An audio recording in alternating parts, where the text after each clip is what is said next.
Welcome to the Fellowship of the Script, the podcast where we dive deep into the art and business of film. I'm your host, Derek J. Bowder. And I'm your other host, Ben Escobar. Today we're kicking off season 2 of the podcast. We went on a temporary hiatus to tackle some big personal projects, which we're going to talk about. But before we do, if you're watching or listening on Spotify, please give us a follow so you get notified every time we drop a new episode. It also helps our podcast get recommended to new people, so we would greatly appreciate it. So what have we been up to? You want to go first? What you been up to? Man, well, it's been a lot. We were both working on, big projects right before we, left off on the season 1. And we both have finished them. And there's a lot to talk about, I think. But I was working on a video game. I've been working on multiple video games, but this one was for a jam, a game jam from January to March. And I realized in the making of that was going to be my first game, and not the other ones that I was working on. And I was very happy with that. So I finished that, and it's out, and it's called T.W.I.R.L, and you could play it. It's like T.W.I.R.L, you know what it is. I have played it. I'm excited to hear your thoughts. I have played it. I shot my first feature film, and it was a huge endeavor. It was very exhausting. 20 days of shooting, 12-hour days. Yeah, it definitely taught me a lot, and it went great. I mean, I think that everybody expects to run into problems. That's what filmmaking is problem solving, and all the ones we ran into, we were able to solve pretty quickly. So I feel really good about that. That's awesome. So I guess, most of this episode is basically going to be us talking about our projects we've been making while we were away. So I thought maybe what we could do is just take turns asking questions. I think for each other. Yeah? Okay. So my first question for you, Ben, before we get into making this video game, what is a game jam? Because I saw it's like the David Lynch game jam or something, right? Oh, yeah. Did? So a game jam is the equivalent of a 48-hour film festival, or some sort of, timed you made a video event. Game in 48 hours? No, I wish. Oh God, that'd be crazy. It's essentially like a jam is like a rushed time frame of making a game within a certain theme and, small teams. So typically you have people saying, I'm down to, help however I can. And just like you would in like a 48-hour film fest, you have your person that specializes in sound, your editor, your camera guy, your actors, and all that stuff. And that's essentially what it was for games, except, you can't make a game. You can make a game in 48 hours, but like, and they do 48-hour or 24-hour jams, but this one was 2 months long. Just enough time for, something to be made. And we did it. It was a very intense endeavor. I will say it was very hard at first, but it taught me a lot about team building, team management, and just believing in myself. And also just, I think it bonded a lot of the team that was working on it is people I was working on other games on already. But because this was technically our first shipped project, I think it brought us closer together in a lot of ways. That was really special. And I've never been proud of a team. It was just great. That's awesome. Before you ask me a question, I just wanted to say, how do you feel about 48-hour film festivals? Because most of the time, like the films are so bad, people like they do the 48-hour film festival and then they never want to talk about it again. But every once in a while, I see a film and it's solid. And then they say, "Oh, we did this in 48 hours," and I go, "Somebody cheated." Yeah, I'm like, somebody cheated so hard. Somebody definitely had like their script written with like, "Okay, I know how the prompts work and insert these things." They have like which is so. I mean, that's why I don't do 48-hour film festivals. It's never fair. Like if you're either going to commit to the rules or you got to come in with a plan, and either one feels like, I don't know. It's against the point. Like, well, if it wasn't for the people that cheated, then maybe it would be fun, but I Yeah. don't. At the same time, it's like making a film is so hard to. I think it would be maybe a good way to make a film if you had no other way to make a film. Like you're, oh, I'm gonna go join a team and just make a film, and who cares how it turns out because we only had 48 hours.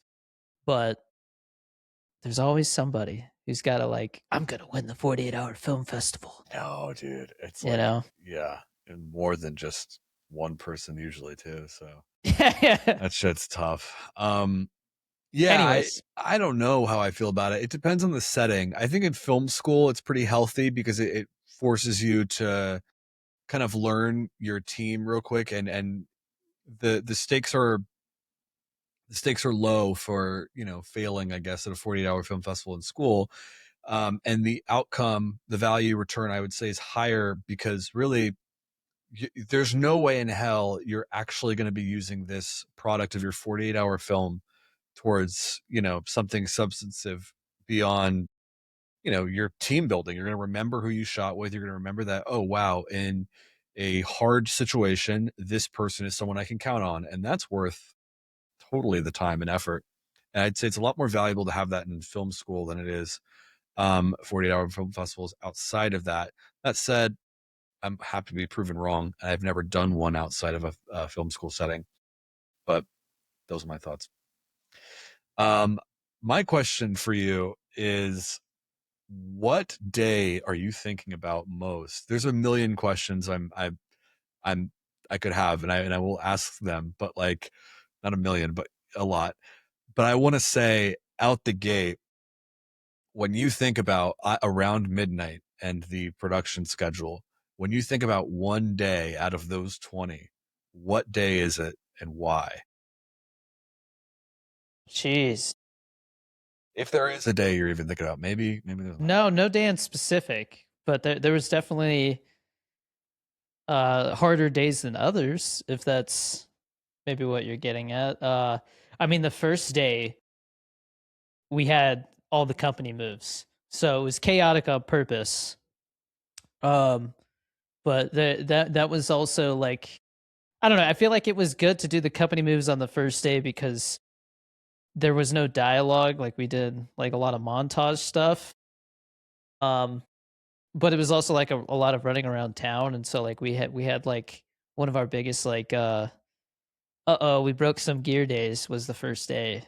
Everybody was trying to like move gear because I had like a specific spot picked out, and it's that we had like the weather was weird. Like we would have like a really hot day, and then like all of a sudden it'd be like a little cooler and like windy. And so that day was like one of the hotter ones, and so we have like a little heat wave we're going through, and then we're just like standing outside waiting for camera team to get to this location where we're gonna film one of our actors riding a bike. That's so simple, right? Uh-huh. But in the chaos of trying to get from the first location to there, kind of like one of the harder company moves because they're packing everything up for the first time. It felt like we were like waiting for camera stuff for a while, and then they showed up and it's like, all right, well, let's fucking do this. And so everybody like grabbed shit, and all of a sudden, boom, fucking monitor, just like somebody like grabbed a cord, and it just, yeah. And then, yeah. And it was like one of those things where I'll just say it was like a $600 monitor, and our production insurance, the deductible is like $1,000. So it's like, great. I know I'm going to have to pay for that. First day, I'm like, oh, I'd rather get it out of the way at the beginning, and I'd rather it be a freaking monitor than like a lens or a camera body or something. But Sure. um, yeah, no, and then we were kind of plagued with some transmitter issues throughout the whole thing, and um, the houses or the walls in the house that we filmed in were like really old and like thick, and so the transmitters didn't want to like go through them and stuff. So that was really Oh, interesting. interesting. We used old lights. You saw when we were at the coffee shop. We're using some really old lights, so that was also, we were always dealing with our old lights, but they got the job done. I didn't consider that about the transmitters. That's interesting. I didn't even know that would be a thing, but that's really cool. But yeah, if there's one day that I guess stuck out as like it was just a very like holy shit we're doing this, and like holy shit we're doing this for 19 more days, and I kept kind of trying to remind everybody. I'm like, after this, we're at the house for 4 days straight, and then like, don't worry, this is not gonna be like it every day. We also realized really quickly like we needed another lighting guy, so I right away hired another lighting guy. But no, I mean, you know how it is, first day jitters and all that. We talked about that Yeah. like before I left. I knew that was gonna be there, and I think I think a lot of it was just a lot of these people I never worked with before, and so it was more of like, okay, let's see how everybody works together. And yeah, no, first day was probably the first and the last day were probably like the days that stuck out to me the most. That's cool. Yeah. That's really cool. Okay. See, so I did play Twirl. I thought it was fantastic. I appreciate it even more knowing that it was a part of a program, or like you made it, in a program where you're kind of under a time constraint. I think that makes it even more impressive. Thank Um, you, my question is, what are the biggest inspirations besides PT? Like, yeah, we know man. PT, but like, what else? Because Sure. I saw kind of a lot of things in there that, so it gave me, not a video game, but it reminded me of Skinamarink a little bit. Great comp. Yeah, Yeah. definitely Skinamarink. Gone Home is a huge influence on it. Um, I mean, the headline is it's PT meets Gone Home, but I think beyond that, there is so much of like a little bit of Last of Us 2, a little bit of Last of Us Part 2 in a very odd way, in that the thing that I will constantly sing the praises of Last of Us Part 2 about is the separation of player and protagonist. Meaning, like, I've said this before, but like when you're playing as Spider-Man in Spider-Man, like you are Spider-Man and you understand Spider-Man's goals because your goals align perfectly with Spider-Man's. When you're playing Last of Us Part 2, your personal goals and your opinions about the situation you're in don't necessarily align um, with the person you're playing as, Ellie or Abby. You know what I mean? Um, Ellie at first, yeah, but then it kind of starts to drift away. And then once you pass the midpoint, you're completely out of control and you're completely disagreeing with what's going on, but you're playing it anyway. And I think with Twirl, there very much is a separation of player and protagonist because you don't really have an understanding of what you're doing and why, and what it means and why you're seeing the world in the way that it is and why this experience is the way that it is. And you're never really meant to, beyond what you can kind of tell about your character by the end of it, and then also what you can tell about yourself in relation to that. It's a very like hard relatable thing for a lot of people, like the subject matter of the story. And some people end the game not really understanding what exactly the subject matter even was, but they're kind of left with this feeling of general ideas, which is, who am I? What am I? What do I want to be? What do I feel like? What is what does it mean to be alone with myself? What do other people see of me? And like it's sort of like watching yourself sleep in an odd way, even though there's no like direct like you watching yourself sleep. It's a very sleepwalky kind of out of body experience, is what it's meant to feel like. But I don't know. In terms of like other movies and games, like it's just truly a love letter to PT and Gone Home and Last of Us. Well, my favorite thing about it were, well, I mean, I loved all of it, but the things that really like the things that stuck with me were the visuals and the score. The score I actually really liked. Yeah. It kind of like built up, and then towards the end, it really hit. I really, you know how much scores matter to me. So Yeah, man. yeah. That's really sweet. But the visuals, I love the visuals, man. Like that was a treat to play through because of the visuals, big time. The atmosphere was great. I loved, like, I always went and looked out the window, like, oh, is anything different out here? I love how it Oh looks yeah. out, and then because I don't want to spoil anything. Absolutely, go play this. It's like a 40-minute game, and it's such a treat. But everything felt intentional. Like nothing felt like it was there for no reason. Like all the little details. Anytime I was like, ooh, what's that about? I'm noticing a pattern here. It would later pay off, you know. I would be like, oh, okay, I know. And then um it kind of reminded me of that game 12 minutes a little bit where you're just kind of like in a loop Interesting. almost, but Yeah. in a better way. Like that Thank game, you. I was like, once you kind of got stuck, I kind of got like bored of it already. Whereas with this, you could feel the intention behind that, and it never felt. I never. There's only one time I got stuck, but it was because I was like, fuck. Like I don't like. Okay, Ed told me, or the game tells you like don't look in the mirror, and so I told Ben, I'm like, I'm not gonna look at the mirror, man. You're telling me not to. I'm not gonna do it. I did it like the first time I freaking walked in there, and I paid the price. Really? Yeah, big Oh time. no. I played this at like 2 in the morning with my headset Oh, cranked up, dark. I was like, all right, I'm scared, but I'm gonna do this for Ben. thank you. And yeah, no, I really enjoyed it. But yeah, my favorite, I guess, visual was always looking out the window, and the art style of that looked really cool. I like stuff like that. Um, thank you. Okay, cool. Um, all right.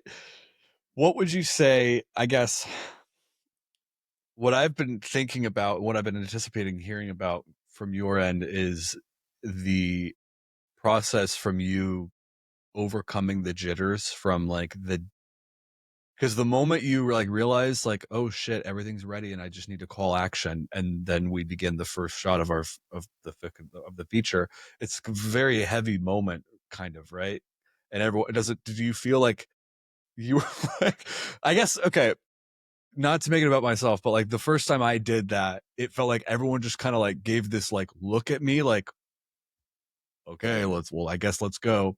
And then in your head, you're like, oh shit, wait, I really? think you're gonna be disappointed, but that didn't happen. You just didn't care.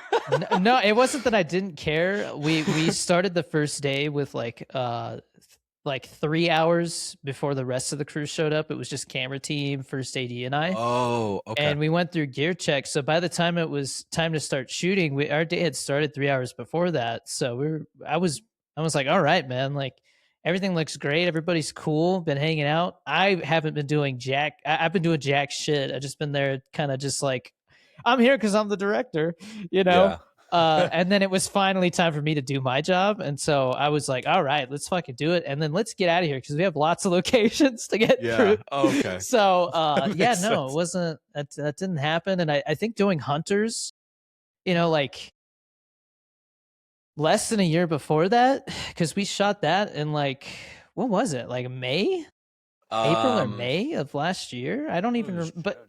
it didn't feel. Maybe it was June. It didn't feel like that long ago. Yeah, no, that's And good, man. so yeah, no, I'm very thankful I got to do hunters because I think I would have, it would have taken me longer to get the courage to pull the trigger on a feature. But even after doing that, I feel like I wouldn't have been as confident on set either. I felt like the least experienced person there, besides maybe a couple actors, who showed up later down the road for like some day player stuff. Out of the core cast and crew, I felt like the least experienced crew member, like as the director. And so I think the biggest takeaway from that is just like never be afraid to ask questions. And you know, y- I feel like all the questions I had, I got them out in like the first week, and so the last 3 weeks, it felt like we were really in a flow. I will say it never felt like we had enough time. You know, like I always they'd be like, "All right, we are we happy?" I'd be like, "Yeah."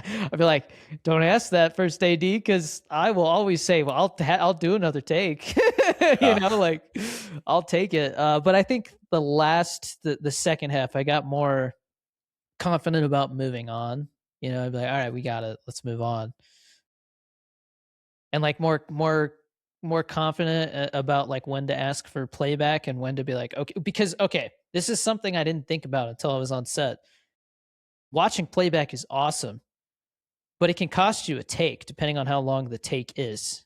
So the longer the take is, the more you have to judge whether you want to do another take or watch playback. And I felt like when I was under a real time constraint and I knew I had more shots to do, I would opt for playback more because then I would know if I needed another take or not. Whereas there was some times where I'd be like, okay, I know exactly what notes to give the actors. And towards I would say the last week, it was like a lot of things where we were under a time crunch where it was like 2 or 3 takes because I knew I had it and I was ready to move on. And that's how we were able to make our day. Our first AD fucking killed it though. He did a really good job managing the time and also, you know, anytime where we had to decide to cut a shot, I feel like we did a good job putting our heads together and deciding like, okay, how do we adjust the schedule to either not cut the shot or what are we going to gain by cutting the shot? You know, like weighing those decisions. And the DP, by the way, I mean, the first AD was Ben Art, and then the DP was Trevor Marcotte. Trevor Marcotte was such a treat to work with. A pleasure to work with. He just very collaborative. Always offered his advice based on experience, never out of like, you know, ego or like I've been doing this longer. So, you know, it was never like that. And it at first, I would always be like, I'm happy. Are you happy on technical side? But at first I was like, are you happy? But I didn't say like I'm happy, but it's like me saying it at the same time. And so it'd be like, I mean, you know, and he would throw it back at me like, "Are you happy?" And I'd be like, "Ah, I don't like you saying it that way." And he's like, "No, man, I'm like be confident, like say we're moving on, or you know, ask a question or." And so right away, I quickly learned how to work with him. And by the end of it, I mean, we were tired, but it was like him and I felt like we could keep doing it forever. You know, we That's just awesome. I feel like we worked really well together. Um, but no, I mean, I'm glad I didn't do it in 15. And I've told you this a million times now, I feel like, but I'm glad we did 20 days and not 15. If we did 15, I would be shitting a brick right now because I'm telling you right now, like we would have cut too many shots or not gonna gotten enough takes, one or the Yeah. other, you know. And so 20 days was worth fighting for, and I don't ever want to only do 20 days again. Next one, at least 25, if not 30. I'm aiming for fucking 30 days because I want to keep it at like 10-hour days. 12 hours, it adds up every week. You like, and the second half was all nights, so we kept joking around that like we were turning into vampires because we were adjusting to that schedule. And I mean, the third day, everybody showed up with like a grogginess, like it was like on cue, you know, like that third day was the hardest hump to get over. But yeah, no, I mean, the last thing I'll say before I ask you the next question is anytime I felt bad because I'm very self conscious about how I affect other people, and so I would always anytime we were like going slightly over 12 hours or something wasn't working and people were kind of scratching their head, we're all trying to problem solve, or I mean, the DP, there was like a rod on the tripod or something that like hit him in the head, and we were running out of light. And so he's got like some blood coming down. I'm like, dude, do we need to like? And he's like, no, dude, it's fine. It's just a little.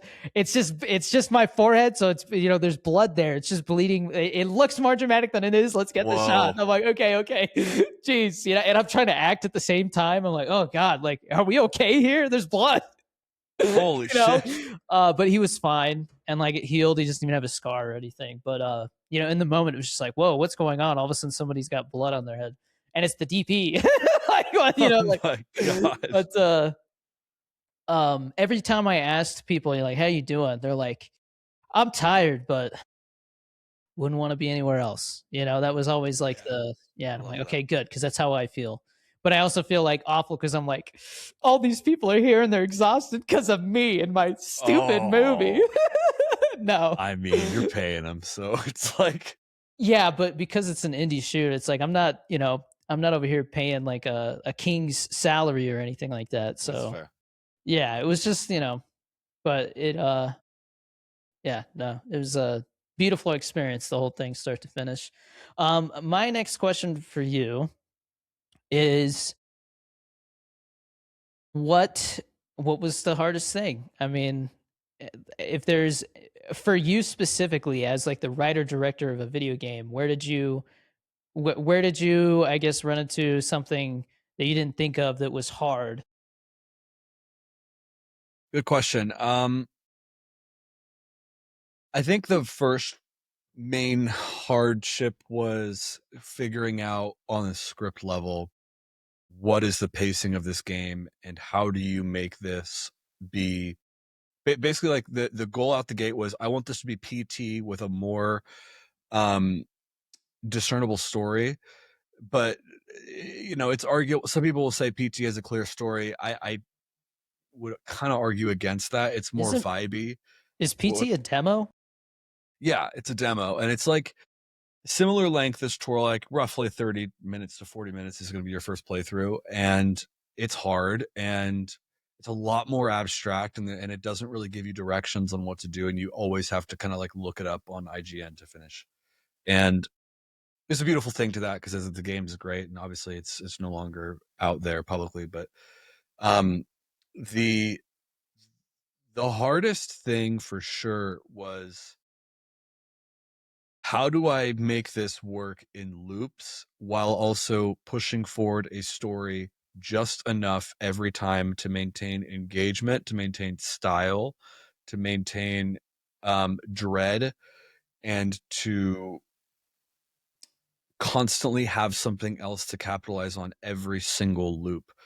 And it took me about 2 weeks to like really nail down the story and nail down the like I knew the beginning and end, but there was points where I would think of these big moments where it's like, oh, on this chapter we're going to be crawling across the house, and on that scene it's going to look incredible, and whatever it's going to happen in that scene, I just know we're going to crawl instead of walk, and we're going to change our height every time we go, and that'll be fun. And it's like, great, okay, so but why? But what's the story? What's going on there? And the but why would eat me alive every time. And there were points where I would have these there's points in PT where the radio is talking to you. Have you played PT? No. Have you I seen know anything about it? what it is. Like I know of it, and I've Okay. seen a little bit of gameplay. Or I know it was kind of like a Silent Hill kind of vibe type thing, right? Yeah. Yeah, but I don't know anything else about it. Okay. Well, I mean, I think I get you get the idea already, but the way it works when you're walking around is it's the visuals are mostly the same every time. Sometimes the lighting's slightly different, but like the sound design is really what's different every time. Whereas you're passing by a radio, sometimes the radio is on, sometimes the radio is off. When it's on, it's delivering this like radio play message of this guy who's reading a news article about a father that murdered his whole family and what Damn. happened and why. And it's like really disturbing. But then his tone is kind of saying it like as if the voice is the killer and he's kind of boasting it, like bragging about it, or the guy just doesn't give a fuck. And there's a point where you've heard this story every time he's like, the father was blah, blah, blah, and he shot his mother in the stomach, or whatever the fuck. And the girl, it just says like this, sad crime scene. And eventually, like on the fifth time you've heard that, he like shifts and he's like talking to you. He's like, don't touch that dial now. We're just getting started. Don't look behind you. Or he says something like creepy, and you're like, "Whoa, don't talk to me. You're supposed to say the same thing you always say."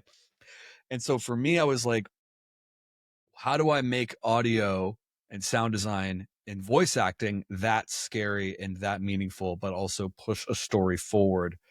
Um, and it took me a while, but um, nailing down every single loop and then cutting the loops that I knew were too big. Like there was a big, you know, kill your darlings moment I had in the writing of this, where I had this like the one of the first ideas for this game that I was like, oh yeah, that's the idea of why you make this.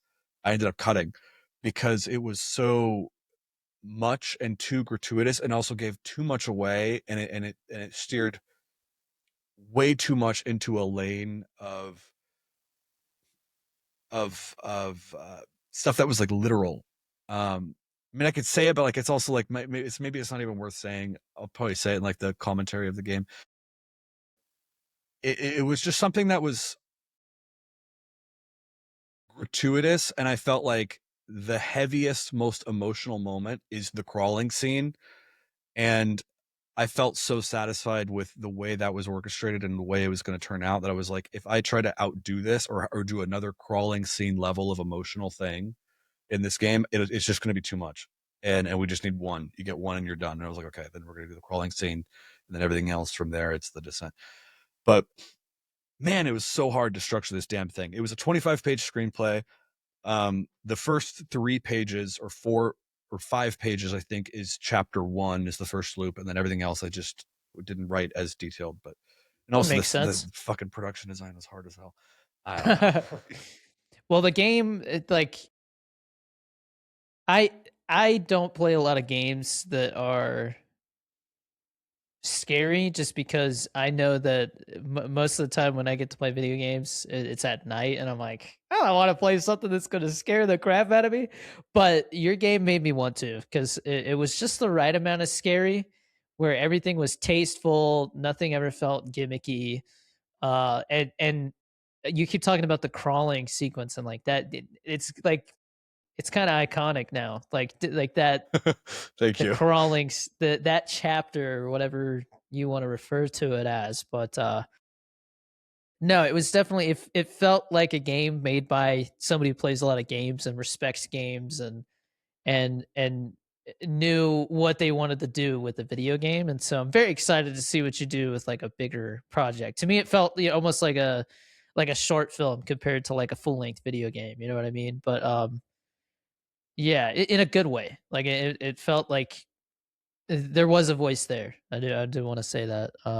So you should be proud of what you and your team made, man. I really enjoyed it, and everybody should go play it. And we're gonna talk about it more after this quick ad break. If you are listening or watching, subscribe where you are if you haven't already, whether that's Spotify, Apple Podcasts, or YouTube. You can also follow us on social media if you want to see what else we're doing outside of the podcast, or any updates that we're posting about our projects. You can follow me at Danny Dorito 23 on everything, or at Derek J. Bowder. If you're on TikTok, that's my film specific account, but the content I post on both those accounts ends up everywhere else as at Danny Dorito 23. Ben goes by.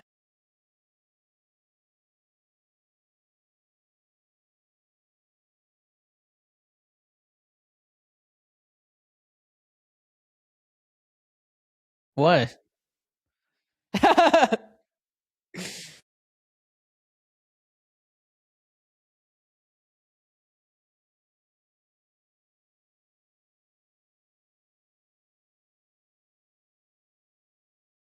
Yeah, it's gonna be fun to start getting some clips out there. We're working on it. Uh, you could also join our free Discord server.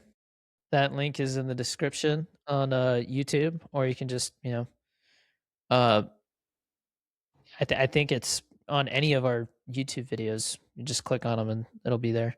But we do all kinds of giveaways and stuff through there, through the Patreon, which you can also support us through.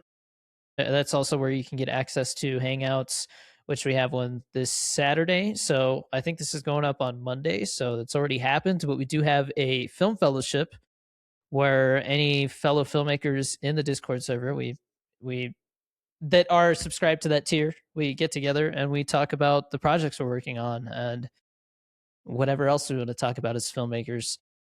The Patreon starts at as little as $1 a month. $1 a month gets you access to the Q&A. You can ask a question, which we're going to be doing our Q&A video next for April. So if you want to ask a question every month, it's only $1 and you get an answer that is to your specific question. And I mean that we have that all the way up to you can be like an executive producer of the podcast, which is really cool. And we do have producers. Thank you to our producers for making this possible.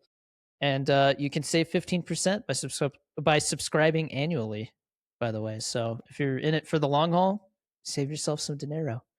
And then you can also use G Fuel code Danny D for 20% off.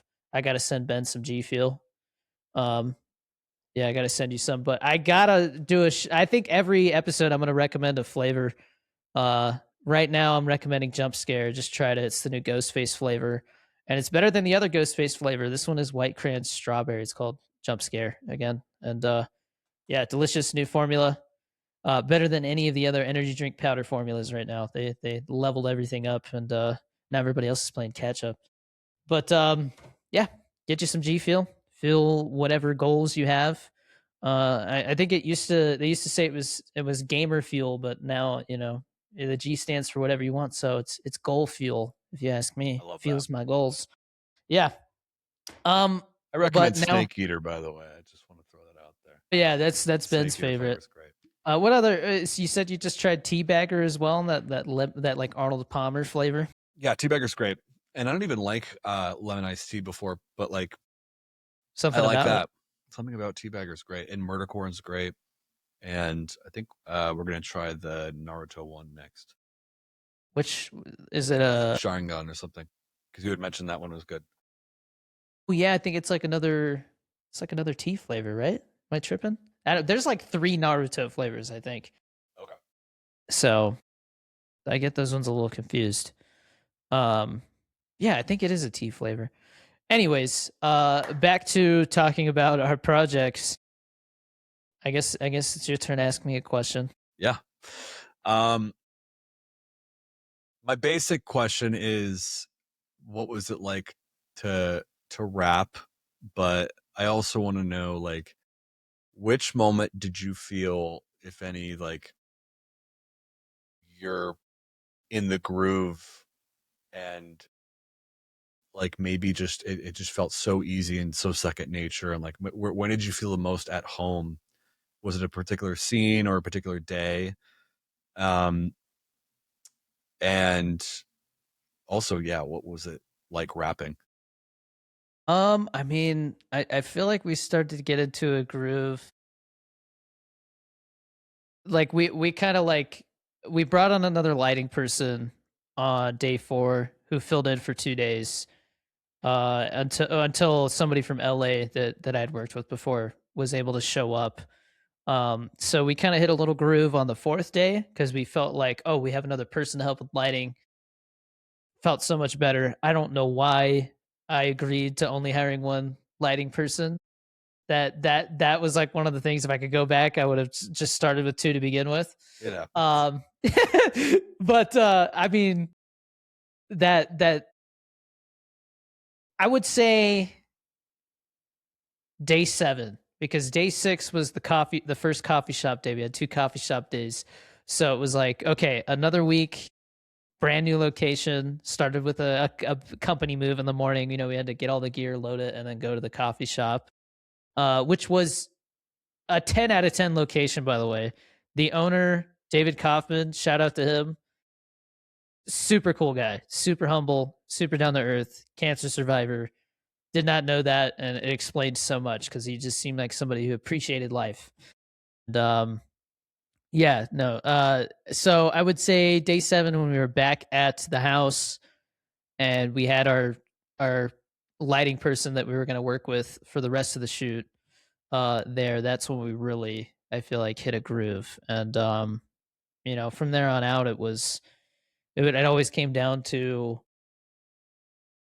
it was, like there was some days where it felt like, oh, this is not very stressful. And then there was days where it was like, okay, but today we have like we're in one room all day and we're gonna shoot like 7 pages of dialogue or 9 pages or one of the days we shot 9 pages of dialogue, which is like a record for me. I've never done that.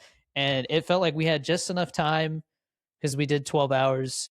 If there was any more dialogue than that, or if it was 10 hours like we were on a union set, it wouldn't have been possible. But that, there was days like that, or there was days where we had a lot of shots. Maybe not a lot of pages, but a lot of shots and setups. No matter how simple you think a setup is, it takes time.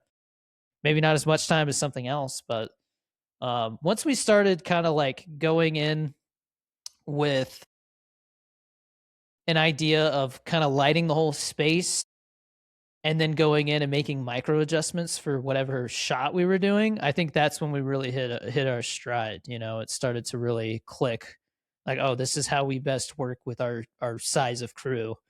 Um, but I'm glad to say that despite how tough some days were, there never was a point where I felt like I didn't get what I needed to tell the story Well, that's good. the way that I envisioned, which was, I think that was probably one of my biggest fears going in is like, oh, this is,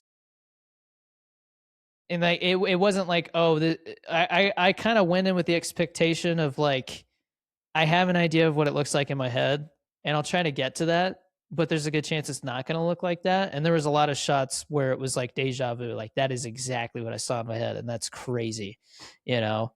But yeah, never a day where I felt like the story was compromised, which is always the goal, protect the story. And yeah, no, I mean, I think that answered your question, right? Yeah. Like, What oh, was what was the other the one? rap? The rap. Oh, the rap party or the day we rapped?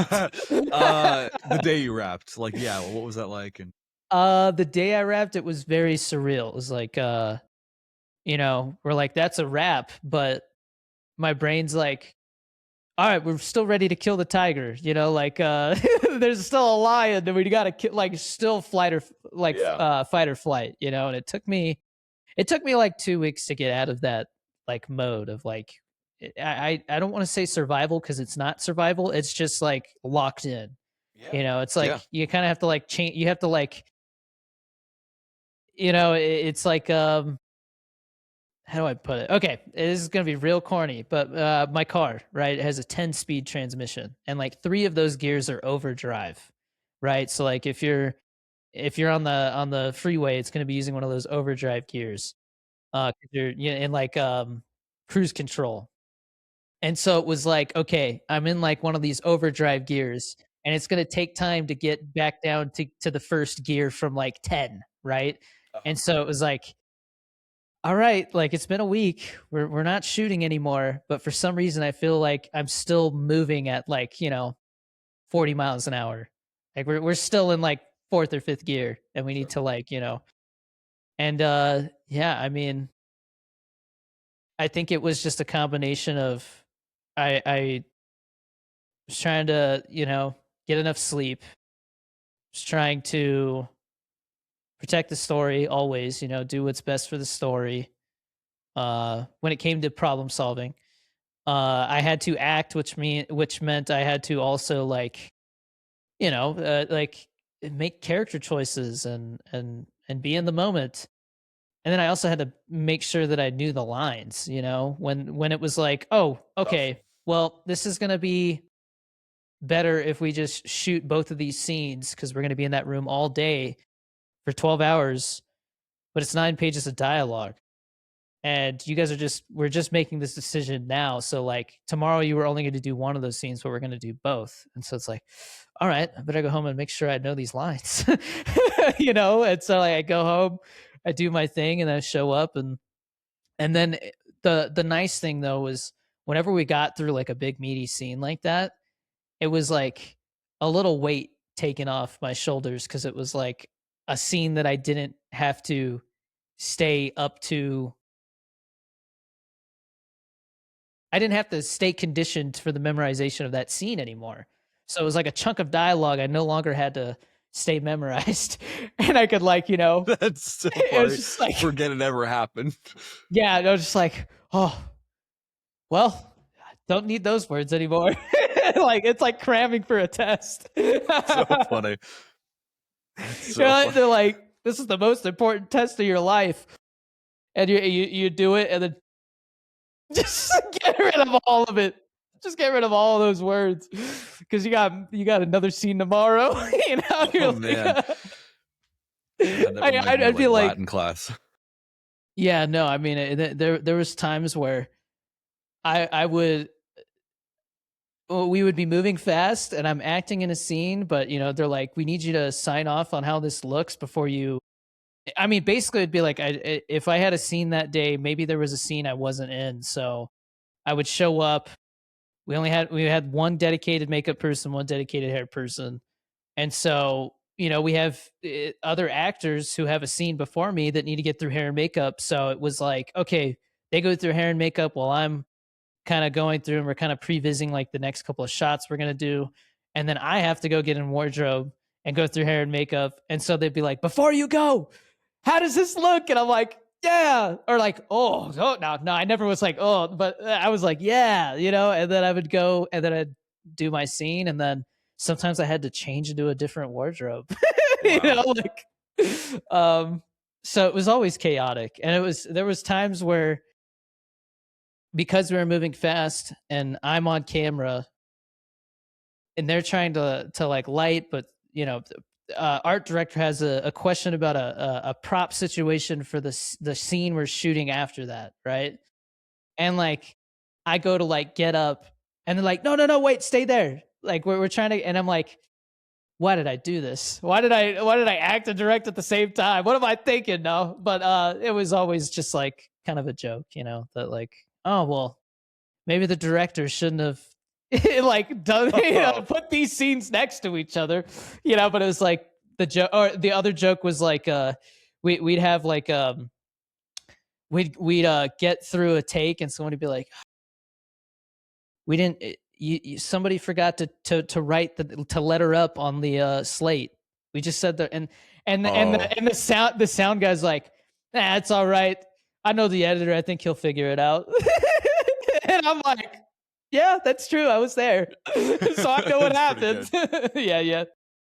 But oh man, gotta make sure I'm not too loud. It's like 11:30 at night, people are sleeping. No, you're good. But yeah, no, it was when we wrapped, it was kind of like, holy shit, we really just did that. And now we need to like take all our shit out of this house that we've been shooting in for the last month and make it look like it was before. And it was like 6 in the morning and we're like moving furniture and stuff. Yeah. Just shot for 12 hours. Um but yeah, no, it was great. Okay. My last question for you. Let's see if I can you think of a last question for me. I'm going to think of a last one for you. And and the audience, think about questions you want to ask for the Q&A episode. Maybe even put some in the comments and we'll pick a few since, we just came back from a hiatus. But okay. Um biggest question is, what is next for Twirl and what is next after Twirl? Hmm. Um, the next thing for Twirl is I'm putting it on Steam. We have a Steam page up now. If you want to wishlist it, that'd be very helpful. I just been like marketing it and pushing it out on social media to see like how that works for games generally.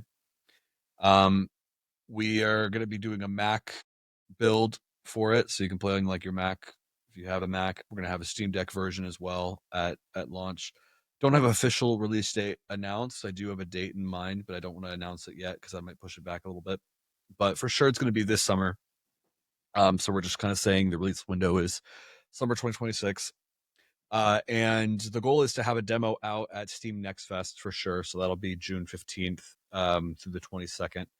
And it'll be a new demo that is different from the itch.io version because there's gonna be lost levels in this, meaning like sort of like a deleted scenes, but less so of what was. It's not the scene that I mentioned that I cut earlier. It's going to be something entirely different, um, because I think there's just a little section of the house that I would have loved to see, and so I guess I can just say it.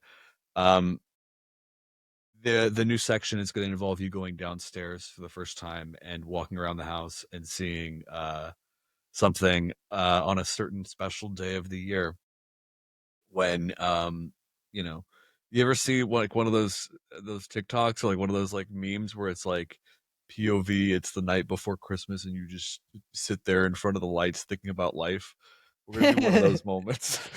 So Dude, that the yeah, whole time, I'm like, I wonder if I'm gonna get to go down these stairs because there's like a yeah, baby gate, and it's funny because it looked just like the baby gate we yeah. have. Yes, that's exactly what I was. Yes. Yes, and everyone was like, "Why the fuck is this gate here? Where is this gate from?" I was like, "Trust me, this exists. I went to my friend's house and he had one of these." That is so funny because Yeah. I'm like, oh, I can't go down the stairs. Why does this look like my baby gate that I have like right over there? That's so funny. Oh That's my god. hilarious. Um, Um, yeah, I just subconsciously put that. But yeah, we'll have that's that. awesome. Um, I might want to have something outside. I haven't fully fleshed out what the new stuff is going to be in the Steam version. That's like new levels, but for all intents and purposes, the story is the same. There's going to be developers commentary in there. There's going to be extras, so a lot of behind the scenes footage.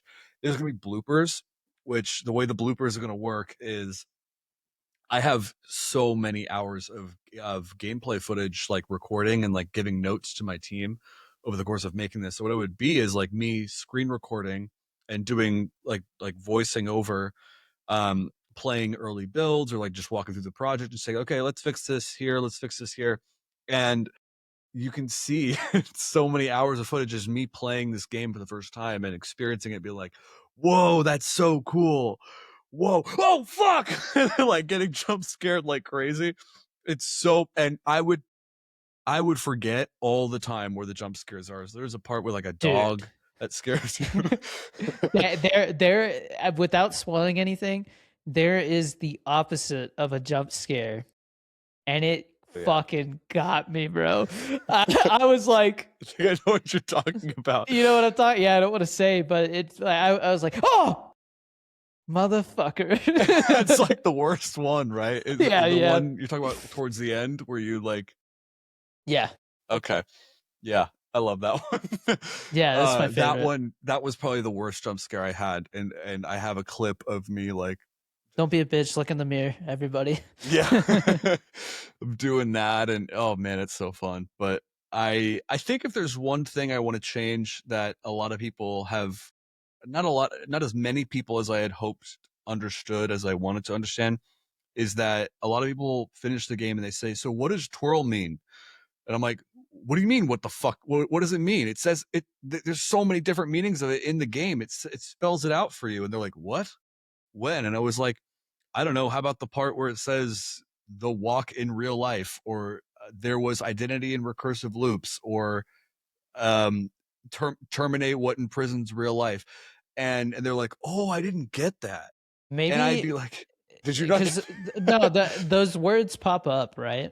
Yeah, Yeah, maybe you need to have maybe you already do, but maybe the letters need to pop up and then the words, and then like the words disappear, but the letters stay. Something like that makes it a little yeah, more on the nose, I guess, because I didn't think about it like that until you said it.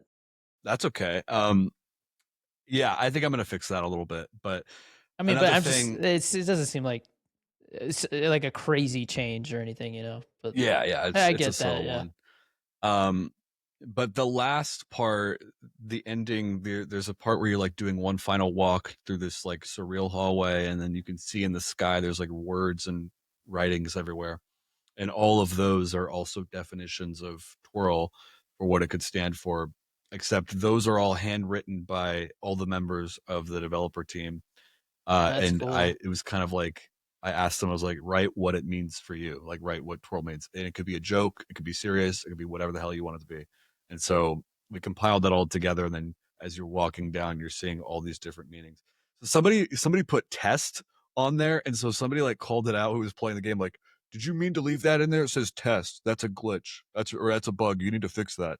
And I'm like, no, it tests like it's testing you. Just fucking, you know. So anyway, that's what's next. One last question.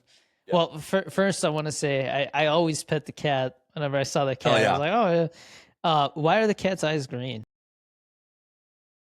Um, because it looked cool to Okay, have I glow in the figured dark. because the first time I saw it, dude, there's another like anti jump scare that got me. Now that I think about it, Which one? I don't want to say, but I was just like, yo, what the fuck? And then like walked up to this thing and I'm like, oh, and then I'm like, I well, really want to to the know. closet I go. The It's a spoiler. I don't want to say. yeah. Okay.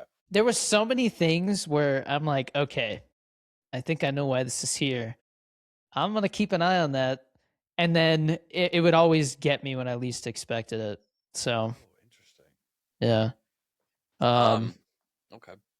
yeah, loved the lighting. The lighting in the game is awesome. Thank you. I did the lighting myself, actually. It taught me how to do That's lighting. awesome. I appreciate that. Um, that was probably my favorite takeaway from this is now I know how to do lighting. But uh okay, my last question for you, I want to reciprocate, what's next and what your next focuses are and stuff like that, but I I also want to know how, I guess, like, sort of two questions, but I'll pick one. What changed of the script, if any, and what was your process of like doing real-time story changes, if you had to do any? Um, Purely based on the script, less so of like practical or like moving around scenes or whatever the fuck, but like, Um, I would say the biggest change would be I cut shots from the opening montage just because I feel like I had more shots than I needed on purpose. Because I was like, okay, I know I'm gonna have to cut some stuff. I don't know what I would cut. I think I'll feel it in the day once I get an idea of like how things feel. And so that's what changed the most is cutting some shots from the opening montage, but it didn't change any of the like it didn't change the purpose or effect of the montage. If anything, it just streamlined it and like made the pacing better. Um but in terms of making changes on the day, I would say what changed the most was dialogue. I'm the kind of person who is like, okay, I wrote it like this because there's subtext that I'm trying to get across. But if on the day it feels like too many words or a line's missing, like there's like a gap here and it's not intentionally awkward, but it is just because of how it's blocked and things like that, we would throw things in there. Um, Maybe like scenes would, there was a scene here and there, one with me where um, I threw out like a wild line just to get the scene moving. But yeah, what changed the most I would say is dialogue. I mean, there's always like little details that like this is green, and then on the day it's like, oh no, it's yellow. But like whatever, it doesn't sure, change anything. It's just a detail that I had to throw a color in there so I could get like a visual. I could get you as a reader to envision something, and I felt like a color was a detail that would help with that. So things like that, or um a lot of times I would say what changed was reducing shots because it was like we don't need this extra shot, I see. just don't need it. It's just like I'm probably not gonna use it very much. um or it was like, oh man, I wish this shot I would have gotten the start of the conversation and the end instead of like the whole thing, or vice versa. Like, oh, I just got like the middle or the end, and it would have been nice to have the beginning. But like, oh, it just every scene feels like a puzzle that I have to solve. And there's different factors to it. One obviously is always performance, like which take has the best performance. And then it was like, okay, continuity. This actor always does this every time, and I need to figure out a way to cut around that because it's like it's distracting from the flow of the performances or the the visuals of it all. And I think that when you watch a movie as a viewer, you don't really think about that. You're just like, oh, this is all the way that it's supposed to be on purpose. But now I watch every movie, and the lower the budget is and the more scrappy the film, the more I'm like, why did they do that? And then they go, and then I go, oh, that's probably because they were trying to cut around something, you know? Um, but I don't think anything that I have is gonna feel like I was trying to cut around something. It just felt like, oh, they chose to stay on this or cut to this at a specific moment, which is what you want. Sorry, I went on a tangent and got to that, but um, I would say that was one of the biggest changes. Is like, okay, blocking, blocking would like we would make the blocking um more complex or simpler based off of the needs of the story or based on like, okay, we now that we've shot all these scenes in this room and we know we live in this room as much as we do throughout the film, how do we make it feel different?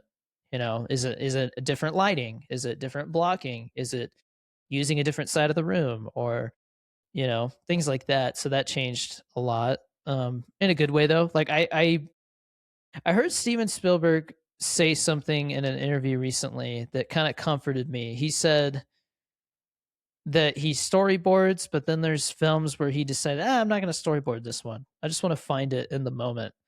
And Saving Private Ryan is one where he found it in the moment. Really? Schindler's List, he found all that in the moment. And I'm like, it's like all his best films, he didn't go in with like a concrete, like we're doing it at all this way already. I already know how I'm going to do it. And I don't know. That tends to be the way that I like to work. Like I don't like to go in with like there were specific things where I'm like, okay, I envision this and I want to know if it's possible to get that before I decide to go about it differently, you know? And so there would have to be a discussion about that, but I was never like, oh, it has to be this way or um I would say the thing I mean there's so many things that different departments that I learned a lot about that I think made the experience so invaluable, you know? But I mean, I'm sure I'll have I'm trying not to like talk about every single thing about the process and stuff because I know like for the next like probably 2 to 3 years of my life, I'm gonna be talking about it, answering questions or discussing it and things like that. So, hopefully it feels like this first episode back was enough to unpack some stuff.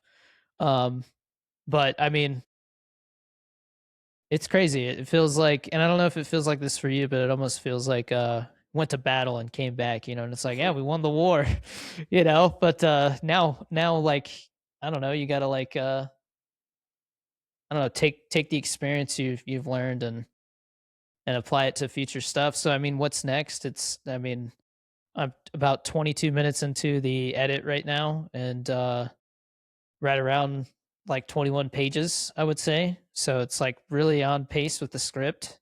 It's like 1.1 minutes per page or something like that, which feels great. Um, but you know, it's post production and then seeing while I, you know, entered into festivals and try to get in front of some people to see, you know, are we going to get any kind of distribution deal? I've already had a couple people reach out, but you know, I've been kind of telling everybody I want to wait till the film's done before I entertain any distribution ideas because it's to me it feels like a disservice to the film to be trying to sell something that I don't even know what it fully looks like yet or feels like, you know. Um, it's you know I'm already starting to think like okay as soon as I'm done as soon as I'm picture locked and it's really just like giving feedback the composer like I'm sending it to him in like 15-minute chunks so he's working on the score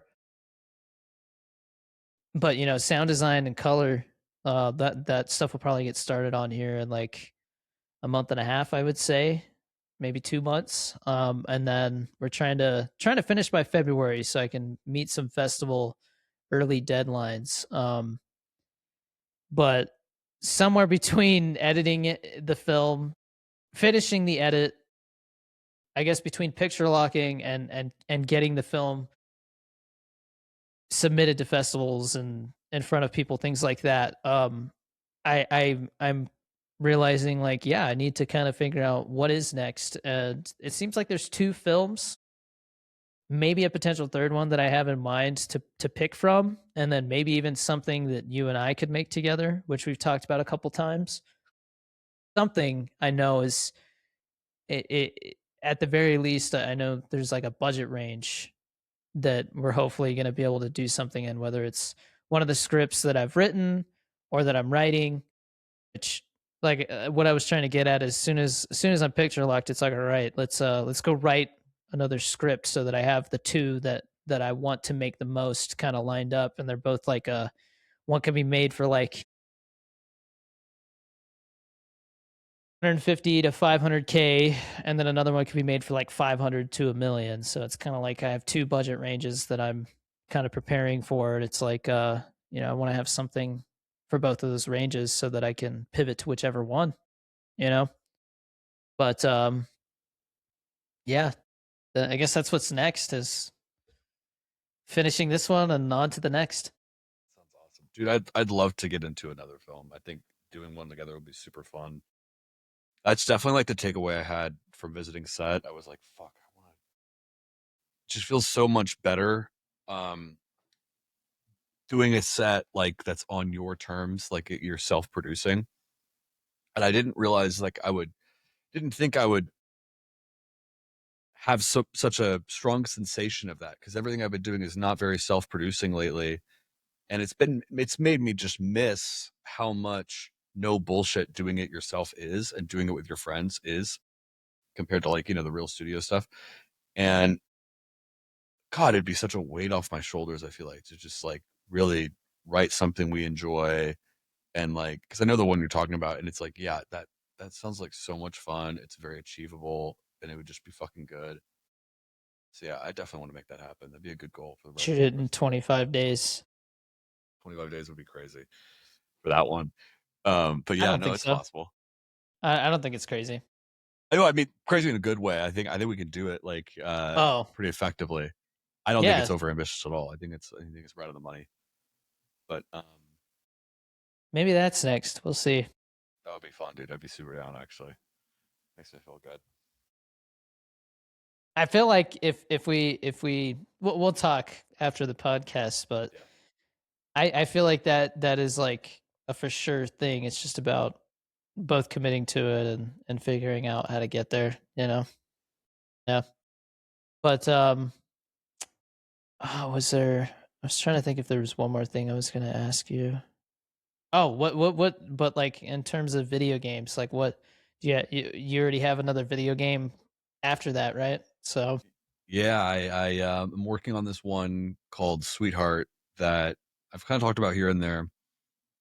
We have a trailer for it that is internal. Have I shown you it? I think so, yeah. Yeah, it's Maybe. I what mean, you showed me the game and whatever state it was in at the time, and I was blown away. So oh, I should show you the trailer. I'll show you after this. We have a one okay, minute trailer that we're submitting around for some Summer Games Fest adjacent festivals. So like we're waiting to hear back.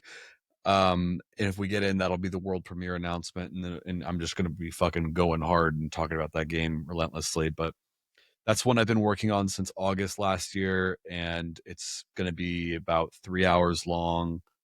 And is a horror about relationships and breaking up with your first love from high school that you never broke up with for 15 years. Only she happens to be a mega superstar celebrity on the likes of Sabrina Carpenter, and you got to figure out how to handle that. Um, and I don't know. It's a lot of my same old Ben Escobar bullshit, which is like coming of age, crazy girlfriends, and there's no religion element to this one, but like just just all my classic tricks up my sleeve that I've been repeating for the last 10 years. um but this one's really fun and really special. I have a great team behind it, and I'm so excited for it. You know I'm trying to see where it goes. I've been investing in that game for the last 9 months, and it's been a hefty investment.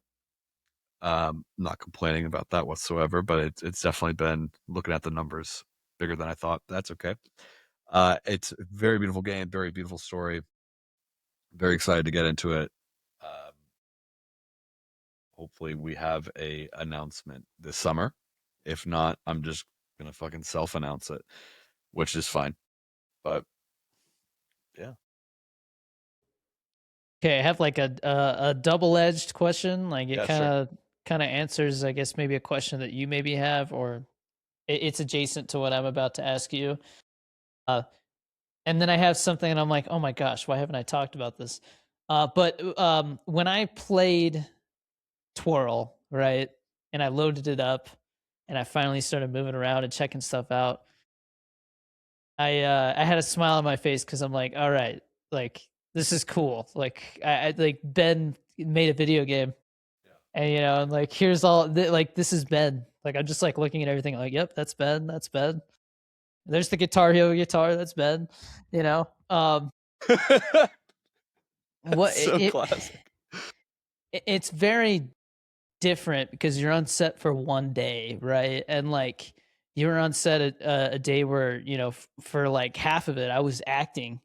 Yeah. But what was it like to be on the set of my first feature? Man, it was a well-oiled machine is how I would describe it. Like everybody went in and they knew what they were fucking doing. They knew what they wanted. And you very much were like, yep, another day, another dollar, everybody. Let's go. We got this place for a limited time. And be respectful of the environment. And I was like just very much in awe of like, wow, you really got a great fucking location. And wow, everybody's just like joys being around each other. Everyone's like not asking questions. Everyone's very efficient. And I felt very much like um underqualified. I don't know.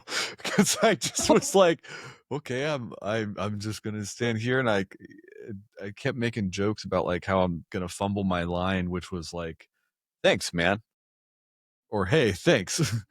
and and I kind of like, I didn't fumble the line, but I definitely fumbled the the movement, which is a pretty funny clip. I'd be open to seeing the one where I did the 180 and then it was like, oh fuck, and then I walked the wrong direction. No, I thought it was very fun. I was envious that you had such a great crew on your first feature, and I wished I could have seen the house interior. I saw a little bit of it because we were like moving equipment over, but like I would have loved to see like how the shoots were going there, and especially some of the horror sequences. But I'm excited to see it when it's ready. But no, I enjoyed it very I'm much. about to edit the second like horror sequence. Nice. Yeah, the first one I it there was something we added to it that I was like, I don't know, is it was a very specific thing, and then I'm still unsure, but I don't want to say anything.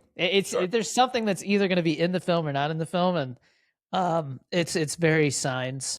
Like now that I think about it, which is Fuck cool. yeah. Um, Fuck yeah.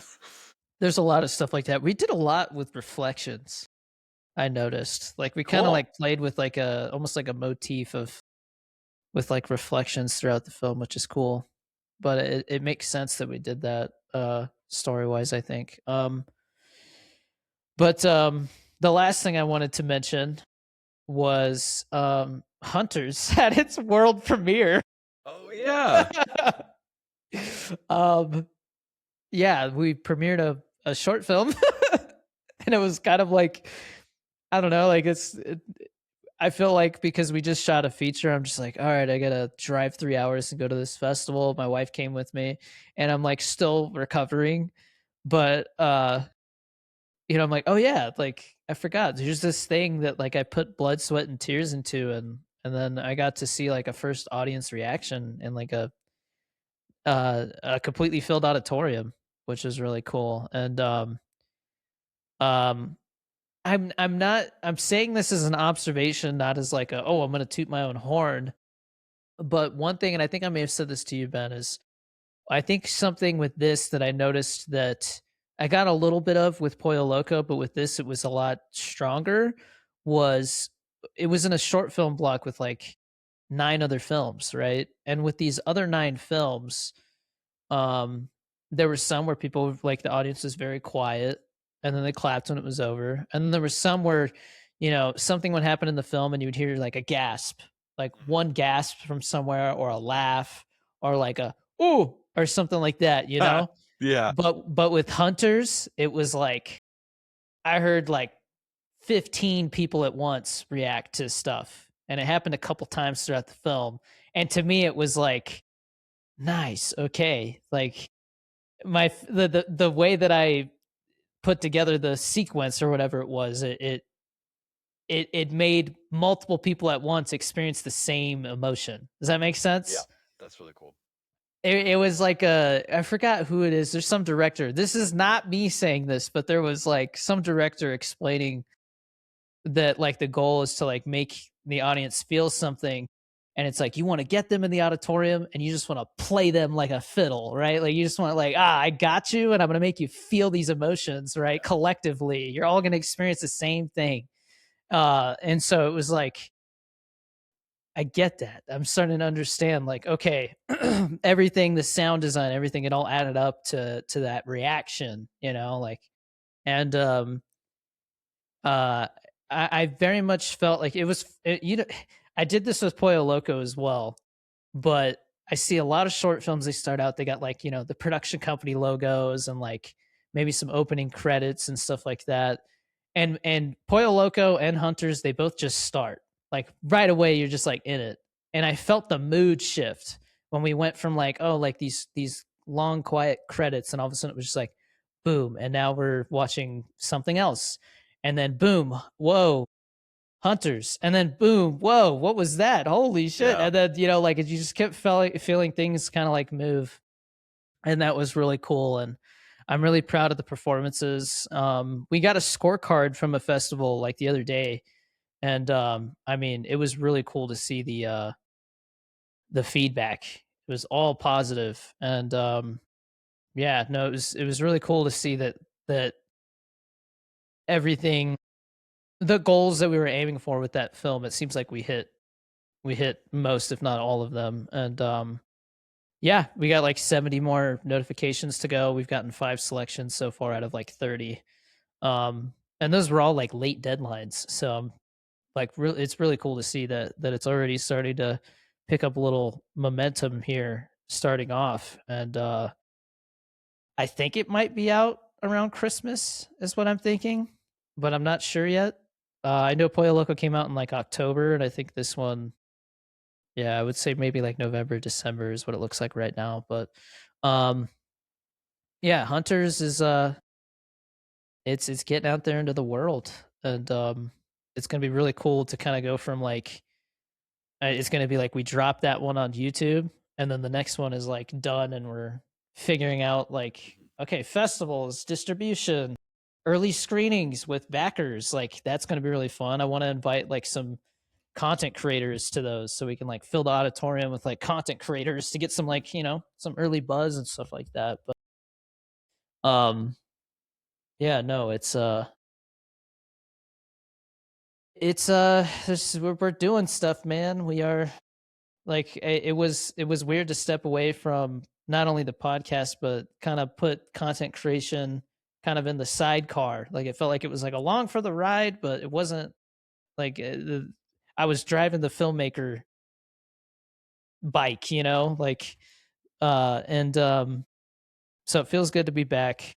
Feels good to have a film in the can. Feels good to have played my good friend's video game, and it was awesome. And I want to go 100% it on Steam when there's Steam achievements and all of Thank that, you. Um please go check out Twirl on itch.io. Is that what it is? Yeah, yeah. Yeah. Um it is Thank worth your you. time. Thank you, man. I really appreciate that. I'm very glad I got to be there on your set. It was very fun. I can't wait to show you the rough cut when that's done and be like, well, check it Yeah. out. I'd love to see that. Oh, fuck. Well, yeah, I guess next episode we're gonna do the Patreon Q&A. So Yeah, ask us ask any more us. questions from. about anything, but really, if you want to ask about those projects or anything you wanted to know that we didn't cover, like, yeah, please. There's so much we didn't cover. So Yeah. please.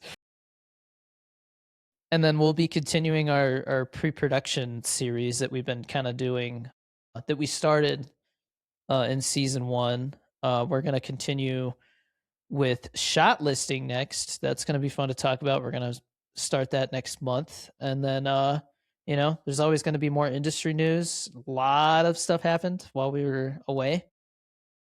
Some big major industry moves are happening. And No writer's strike though. I was calling it out. I was I saying like it I was know, going I to was be a like, strike. oh man. I'm very happy to be proven wrong about that. That's Me too. cool.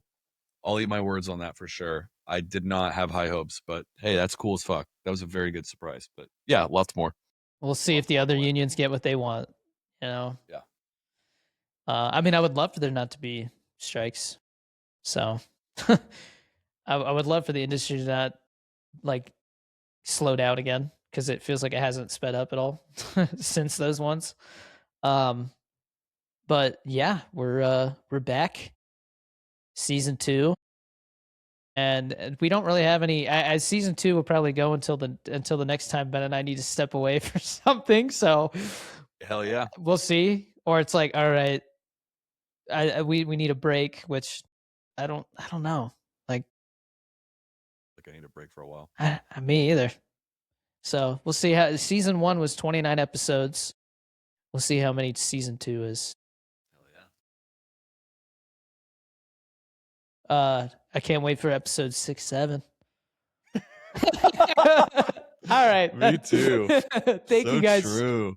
Thank you guys for listening or I watching. love that. To our patrons, we got to do something special for that episode. Yeah. To our patrons who stayed subscribed to the Patreon while there wasn't a podcast in March. Thank you, because that helped us work on things while we were away to make sure that the podcast was going to be improved when it came back. So hopefully, you'll notice we kind of have like a flow that we go with, and I mean this first episode back was definitely more of like a let's catch up kind of thing, but we're gonna hit the ground running with this next one, answer some questions, and also give away some G Fuel. So get ready. G Fuel giveaways, join the Patreon. Got that new formula. But as always, I'm Derek J. Bowder. Escobar. And this is the Fellowship of the Script. Thank you for joining us. We'll see you again soon for the next one. Until then, keep creating, keep pushing, and keep telling stories that matter. And go play Twirl.